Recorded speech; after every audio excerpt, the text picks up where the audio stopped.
News, laws, and regulations are changing by the day. We get it. It's hard to stay on top of it all. That's why ADP is here to guide you with up-to-the-minute compliance expertise to help you navigate these complex times so you can pay your people accurately and on time, regardless of changes in legislation. When you rely on us for payroll and HR, you're trusting us to help you take care of your people. It's what we've been doing for over 70 years, and that's not about to change. ADP, HR talent, time, benefits, and payroll, informed by data and designed for people.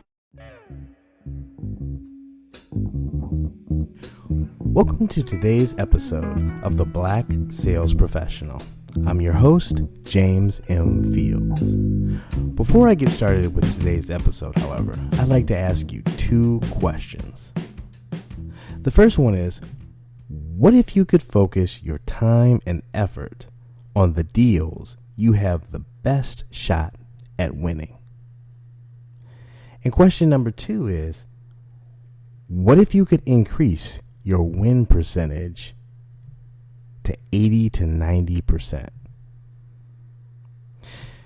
In today's show, I'm going to share with you how knowing your competition can make this an actual reality for you. We'll be back in a minute. Now for the sponsors of our show today. We have the McDowell brothers, two young men, recent graduates of Homewood Flossmoor High School. What makes these two young men so special is the fact that they recorded their first album entitled Tribute to Inspiration while attending Homewood Flossmoor Community High School. You can find and listen to the rest of the album on their website, which is located at mcdowellbrothers.bandcamp.com/releases. McDowell Brothers, spelled McDowell brothers.bandcamp.com/releases. Our other sponsor for today's show is Jmf Financial Services Incorporated, a local insurance agency that specializes in both group and individual health insurance products, disability insurance or protecting your income, life insurance, and other ancillary services or insurance products such as cancer, critical illness, accident, and hospital indemnity plans. You can also obtain travel insurance as well as international medical insurance from them. They can be reached by calling 708-781-1603. That number again is area code 708-781-1603. And their website is www.jmf-financial.com. That website again is www.jmf-financial.com. Now back to our show. Welcome back. So now you're probably wondering, how is knowing my competition going to give me the ability to increase my winning percentage to 80 to 90%? And how is it going to allow me to focus my effort on working on the deals that are going to give me the best shot at winning? Well, this is how it takes place. And I'm going to use two examples. I'm going to use an example that took place when I was working for a company called Simplex Time Recorder. And for those of you who are really relatively young, most of you all may not have even been born around this period of time, or maybe you were just being born and you were maybe a couple years old. But when I was working for Simplex, we had a time labor management system that we were the first automated time labor management system that ran on a Windows platform. And now the industry's leading competitor, was a company called Chronos. And Chronos had their system ran on two operating platforms. It ran on DOS. Yes, I said it. MS-DOS. And the other platform was the A.Es 400. At least the A.Es 400 lasted a little bit longer. But MS-DOS. And AS400. Now, Simplex was known for making the first punch clock, but we were not known for the first automated time labor management system. And when I was selling it, only 10% of the marketplace had automated their time labor management systems. And so Chronos was actually the industry leader. I mean, in every single opportunity when a company was looking to automate their time and attendance system, Chronos was brought into the table. And so when I started with the company, obviously manager sat us down. I started the same day as another gentleman, and my manager had us go through the software and learn our software backwards and forwards. I mean, backwards and forwards. And so we went through. He gave us a setup for a company and made us program the actual application so that we knew exactly how the system should have been programmed. We sat with installation consultants, so we knew the software pretty good. And that's where most salespeople end up starting or ending in some cases. And so went out into the field. Well, started trying to compete against Chronos. And what I was finding out was I would get in and people would always, they would listen to us, and we would analyze their needs. We come back, we do a demonstration of the software, and then the customer would say, well, you know what, James, we're going to move forward with Chronos because, you know what, they have a DOS platform, and we don't have any Windows. Or we're not really ready we only have one application that runs on Windows, so we're not really ready to move forward with it. And so I came back and I sat down with my sales manager, and me and him were kind of talking and contemplating, and I said, you know what? He made the recommendation. He says, you know what, James, maybe we should try and figure out, we're the only Windows-based platform out there. So why don't we see if we can just go and find the companies that are the early adopters? Because my sales manager was a really technology guy. And so he said, you know what, why don't we focus on looking for those organizations that have Windows platforms or Windows applications in their environment, and that are early adopters. And so I started going out and prospecting. Started talking to IT people, and I had a philosophy of losing early. So the first question, a couple questions that when they expressed an interest in talking about time labor management, one of the things that I wanted to find out was, did they have any Windows applications in their environment? And then if they did, I always wanted to find out if they were what they thought of Windows. Was that the platform that they were going to be trying to add computers in their environment to run on, or were they stuck on DOS, or were they AS400? Because the reality behind it is this: if they had an AS400 platform, there was no way that I was going to win that opportunity. So those deals, if I found out that the company had an AS400, I walked away. I didn't have a shot at winning that one, because at the end of the day, that company was going to. Our system didn't do anything different than Chronos at the time. So therefore, since we both had the same features and functionality, well, and the operating system that they ran on was an AS400, they had the advantage.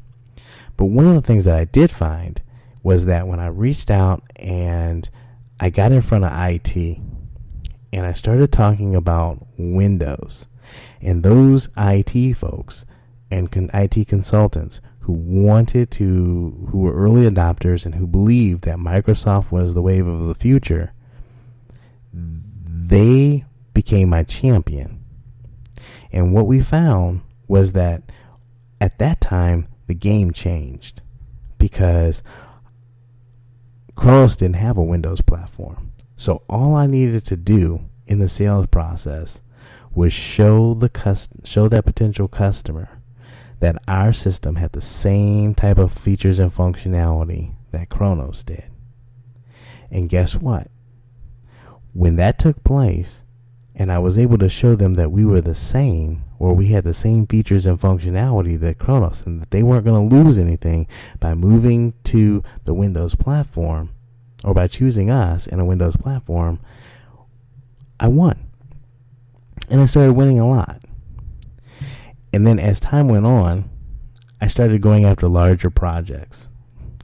And I found another competitive advantage because, eventually Chronos introduced a Windows platform. But what they did was, instead of building it from the ground up, they just kind of put a new GUI on it. And so it was the DOS platform sitting on top of with a Windows front end to make it look pretty. So it really wasn't a Windows quote-unquote system. But one of the things that also, the database was an advantage to us. We had a client-server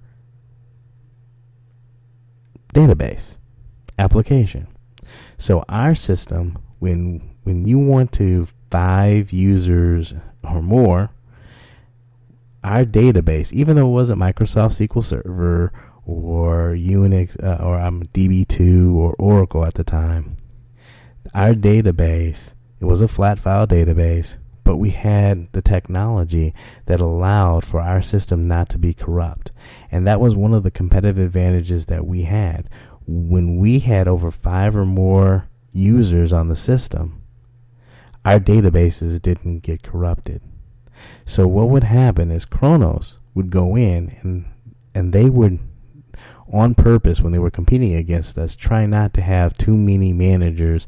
They wanted the customer to centralize their payroll, the process, by having one central person use the system, or maybe 2.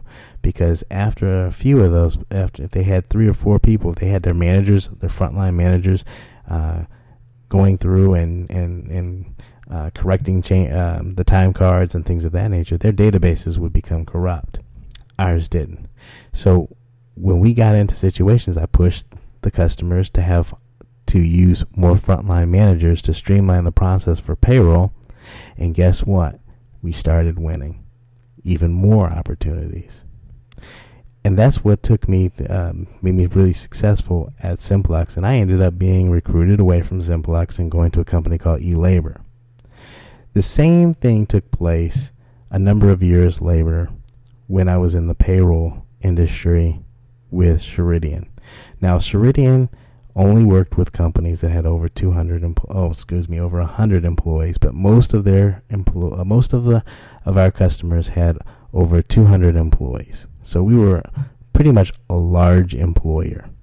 The projects or the deals were large. The industry leader was ADP. ADP, pretty much, of all the companies that outsourced, probably around 80% of the customers that outsourced used ADP. The other used either Ceridian or Paychex. And when you got to the large environment, companies over 100 employees, then ADP's market share was even larger. It was around 90 to 95%, with Ceridian having about maybe 10% of the market share. And then later on, some other companies entered into the market. Well, once again, the first thing that I did was I started learning the system. I started learning the payroll system for HR and payroll system for Ceridian. And Ceridian was known because we had a fully integrated HR payroll platform. It was one application that had both HR and payroll. Well, ADP was known for payroll, and they didn't have a full-blown HR management system that was fully integrated. They had 2 products. They had one product that was an integrated HR payroll system, which was PC Payroll for Windows at the time, and HR Profile. And then when they went to the web, they had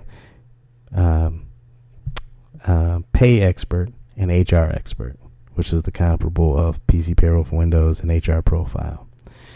when you went to, in the mid-market, when you went to, so companies that had between 100 employees and 1,000 employees, they had a product called HR Profile, which was a standalone HRIS management system. And so it did not integrate. So what I started doing was learning everything that I possibly could about their software. I sat down with some veterans who had been with Ceridian for a little while, and I started listening to them tell me what they knew about ADP. And one of the pieces of advice that I was given very early on was this. They said, James, don't try and compete with ADP for payroll only, because you're going to lose. ADP is very, very, very good. There's very little difference between us. And so in a payroll only deal, you're probably going to have an uphill battle. You're probably not going to win. You're going to have to add HR, or you're going to have to bring in time and attendance in order to give yourself the advantage to probably win that opportunity. Payroll only, they are very, very strong. So what I started doing, what happened was, actually, we hired a young lady who came from ADP. She had been with ADP for about 6-7 years. She knew their systems like the back of her hand. So I sat down with her, and I had her teach me about HR Profile and about HR Perspective. And so one of the pieces of information that she gave me was, she told me, she says, one of the differences between this is this. HR Profile is very, very basic information. And what we realized was that HR Profile, we had a payroll-only license. And in our payroll-only license, that had the same HR information that you got in HR Profile. So if you wanted our HR module, then you had what was needed, what came down, the same functionality that was in HR Profile and HR Perspective.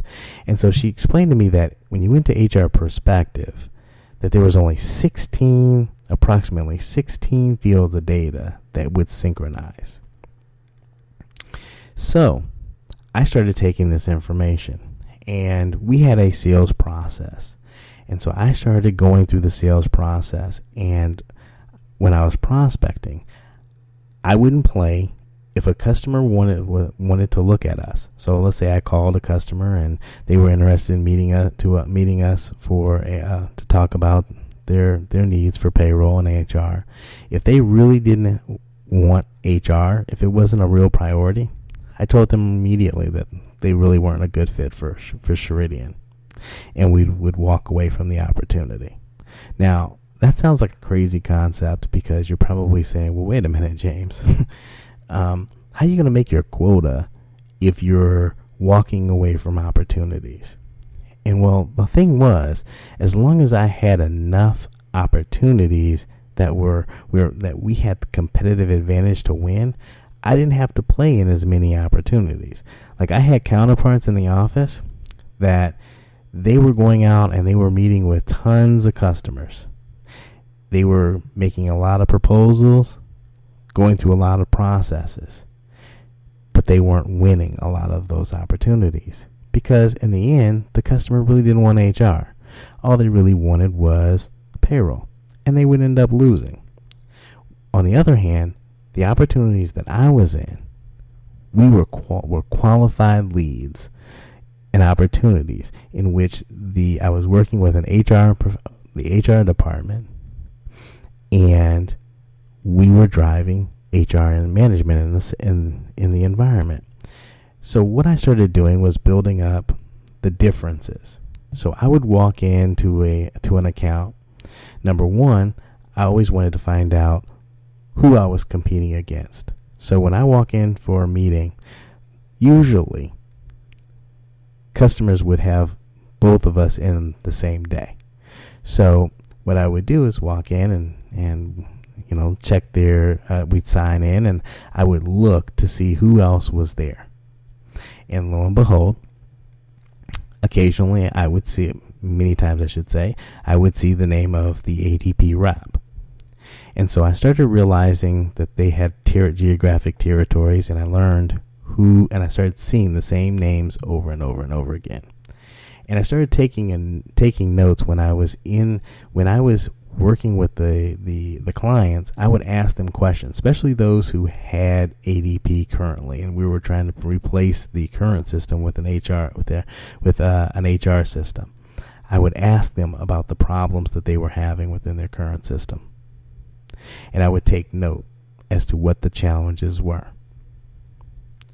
And then what I realized was I started learning was because HR Perspective was a totally separate system, it didn't synchronize. Our system, you could enter information on either side. You can enter information from a payroll side and it'll flow to HR.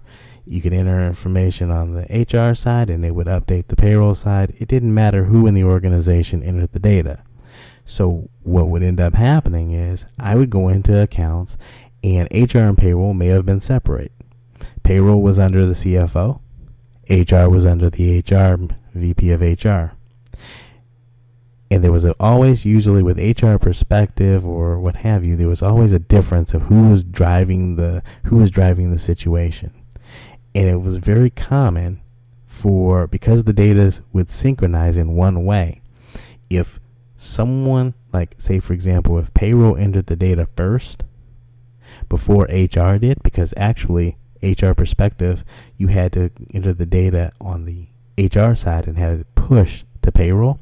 If payroll entered the data first, it didn't flow back to HR Perspective. And so you would have situations where, say for example, an employee had a different address in payroll than they did in HR. They'd have a different pay rate in HR than they did in payroll. And those things cause real issues, especially when it comes down to for COBRA and W-2s at the end of the year and what have you. And so we were able to win opportunities because we created the issue. We knew that our strength was the fact of our system being integrated, and we played upon it. And so to take it one step farther, one of the things that I learned was that sales reps are creatures of habit. If you know who you're going to compete against, every time you're going to find that they're going to position their product the same way over and over and over again. They're going to sell it a certain way. So what I would do is learn how my competitor. So if I knew that I was in this particular geographic area and I was competing against, say, Tom, I knew that Tom was going to position his product in this way. I knew what he was going to, and I figured out what he was going to say and how he was going to sell against me. By doing that, I would be able to go ahead and I would already set the traps. Because 9 times out of 10, ADP came in before I did. So they would set the stage. And they would come in, and usually if it was HR, they would try and place PC Payroll for Windows and HR Profile to just kind of win the business. And then they would try and upgrade the customer later on. Well, when they came in and they presented them the smaller HR package, we would do an analysis that uncovered all the HR needs that that customer had, and we would push them to our full HR product. And by doing that, it then forced ADP to come back and to move to their HR Perspective product. In doing that, we had the competitive advantage. As I mentioned to you in the first episode, the reason why ADP came and knocked on my door and wanted to interview me was because I positioned in the same manner that I'm telling you, and I never lost to them in the entire time that I competed. It was like 2.5 years. I never lost, and I made my quota. Because one of the things that you're probably going to ask me right now and wondering is, well, okay, well, James, if I'm knowing my competition and I'm competing and I'm walking away from business opportunities, aren't I walking away from potential customers who may win, who I may win? The answer is yeah, but the reality is this: if those people that you're walking away from, you probably only have a 10 or 20% shot at winning. You can spend your time, and you're going to spend just as much time on them, if not more, than you would someone who have an 80 or 90% shot at winning. So, since you don't have an infinite amount of time, it's always best for you to spend your time where you can make the most money and get the biggest reward. So, to recap, know your competition is this. It's not just knowing, hey, who am I meeting? Who, Mr. Customer, I know you're probably looking at other companies. Who else would you be looking at to provide you with the same type of solution? And them going through and telling you who they're going to probably bring in. That is part of the process. But the reality is, you should know your competition like the back of your hand, just like you know your product. I would go and I'd spend hours reading the brochures, press releases, anything that I could get my hands on for Chronos, so that I knew them just as well as I knew myself. So, know your technology. Figure out, because here's the thing, right? Everyone always talks about strengths and weaknesses. Your strength is always your competitor's weakness. I'm going to say that again. Your strength is always your competitor's weakness.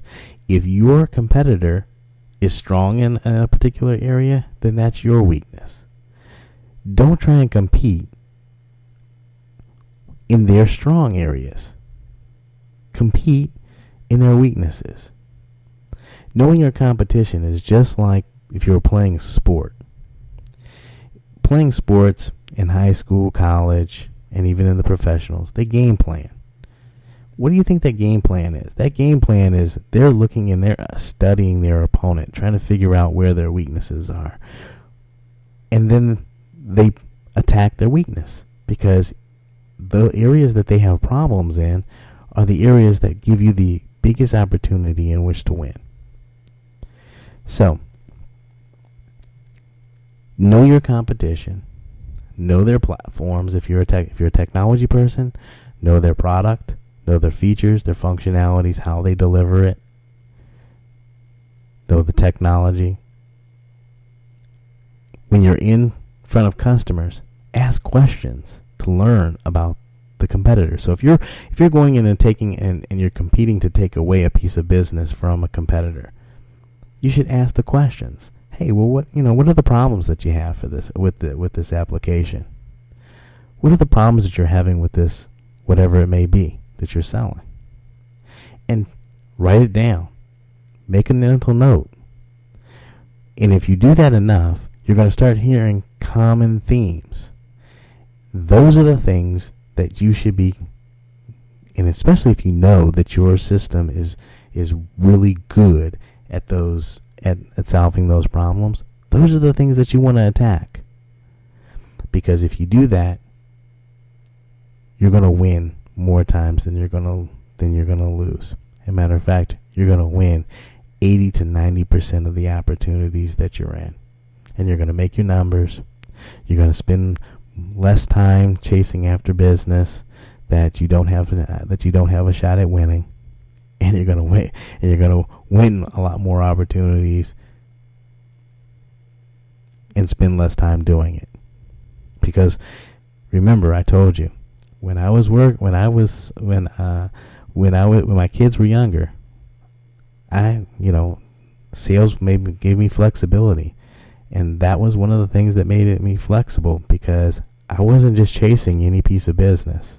I didn't just go in and meet with everybody. And I may have met with you the first time, because maybe I couldn't get all the information I needed in the first meeting.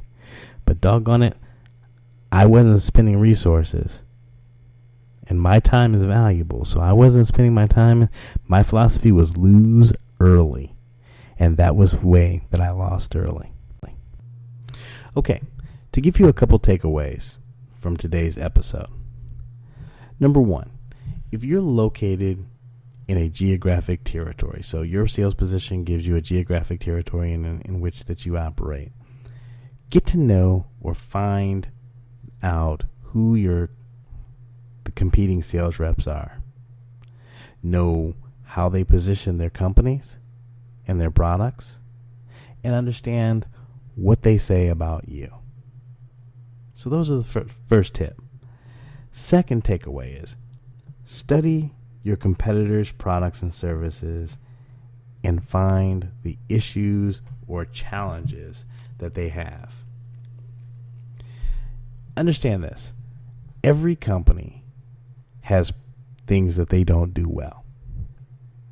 They have problems within or shortcomings within their product suite or their services.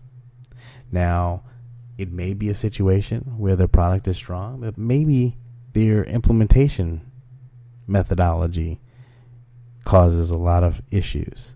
And so they don't do a very good job of installing the products, and which causes issues with regards to the deployment and the satisfaction of the customers.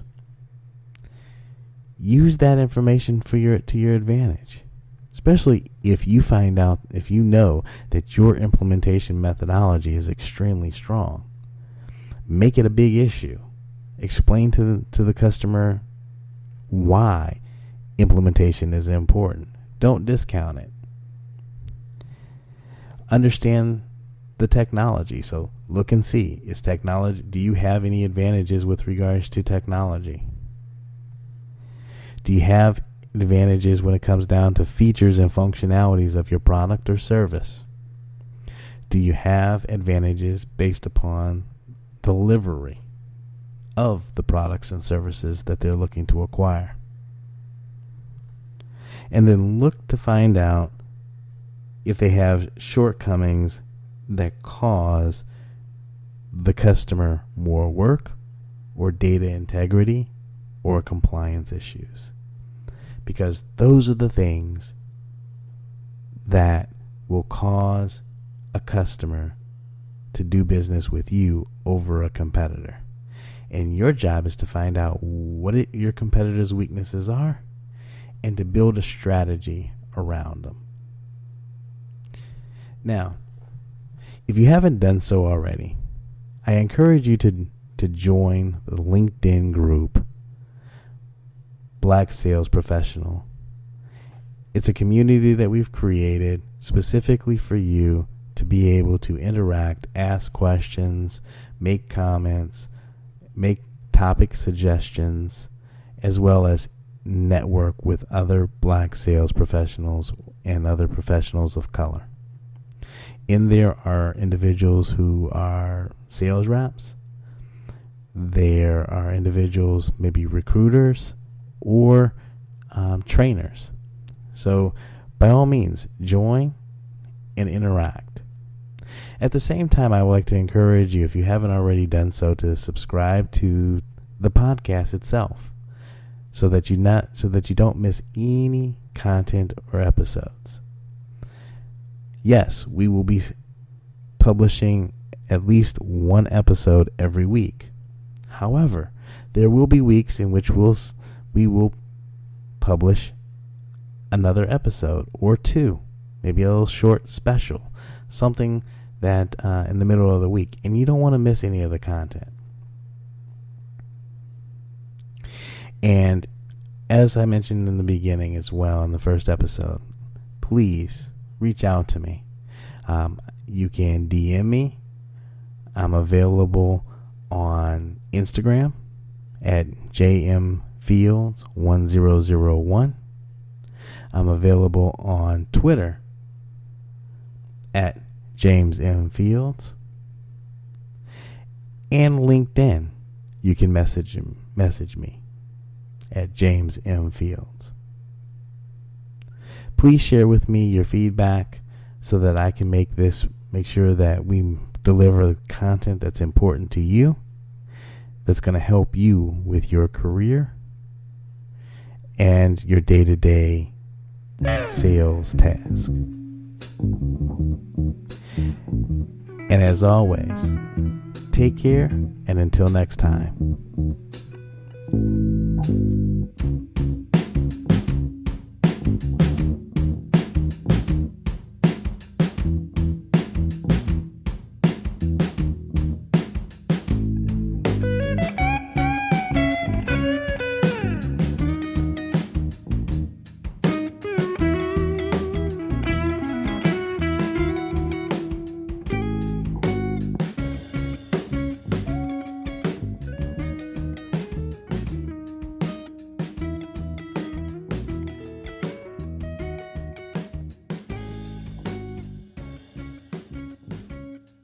Now more than ever, it's critical that customers find accurate information about your business.